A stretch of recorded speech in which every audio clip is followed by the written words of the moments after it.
વાવ બેઠક પરની પેટા ચૂંટણીના પરિણામ ભારે કસાકસી ભર્યા રહ્યા છે। આવટના કટકા જેવી બેઠક પર દિવસની શરૂઆતમાં કોંગ્રેસ આગળ હતું, પરંતુ છેલ્લા 3 રાઉન્ડમાં ભાજપે આખું પરિણામ બદલી નાખ્યું હતું।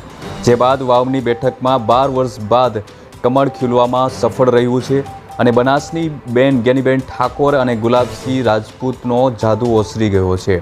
ભાજપની જીતના ઘણા બધા ફેક્ટરો કામ કર્યા છે અને ઘણા બધા મુદ્દાઓ પણ કામ કર્યા છે। નમસ્કાર, હું છું દિનેશ ઝાલા અને તમે જોઈ રહ્યા છો લોકશાહી ન્યૂઝ।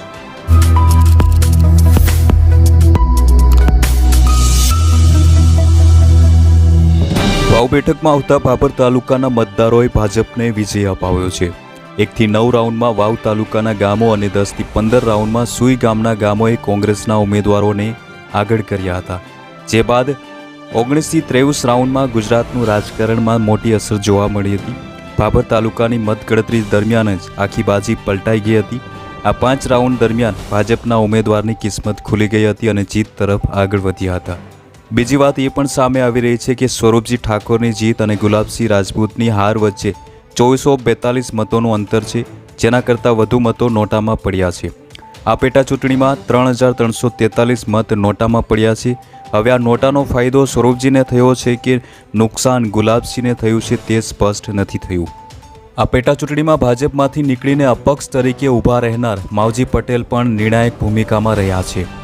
વાવમાં ભાજપ અને કોંગ્રેસ બાદ સૌથી વધારે મત મેળવનાર માવજી પટેલ પ્રથમ રહ્યા છે। અપક્ષ ઉમેદવાર તરીકે ઊભા રહેલા માવજી પટેલને કુલ 27195 મત મેળવ્યા છે। માવજી પટેલે પણ આ ચૂંટણીની જીત હારના અનેક સમીકરણો બદલી નાખ્યા છે।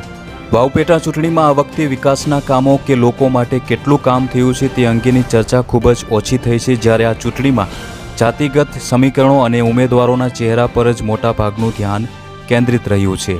ભાજપે બનાસની બહેન ગેનીબેન ઠાકોરનો ગઢ જીતી લીધો છે। આ બેઠકના ઇતિહાસમાં ભાજપમાં આ ત્રીજી વખત જીત મેળવી છે। પ્રત્યેક રાઉન્ડના અંતે કોંગ્રેસની લીડમાં વધારો થઈ રહ્યો હતો। પાછળના 3 રાઉન્ડમાં કોંગ્રેસના ઉમેદવારની લીડ ઝડપથી કપાઈ હતી। 14મો રાઉન્ડ ચાલતો હતો ત્યારે કોંગ્રેસના ઉમેદવાર ગુલાબસિંહ રાજપૂતની સરસાઈ 14102 મતોની હતી। તો મિત્રો, આ હતી વાવ પેટા ચૂંટણીના પરિણામની મહત્વપૂર્ણ જાણકારી। જતાં પહેલાં અમારી ચેનલને સબસ્ક્રાઇબ કરવાનું ભૂલશો નહીં।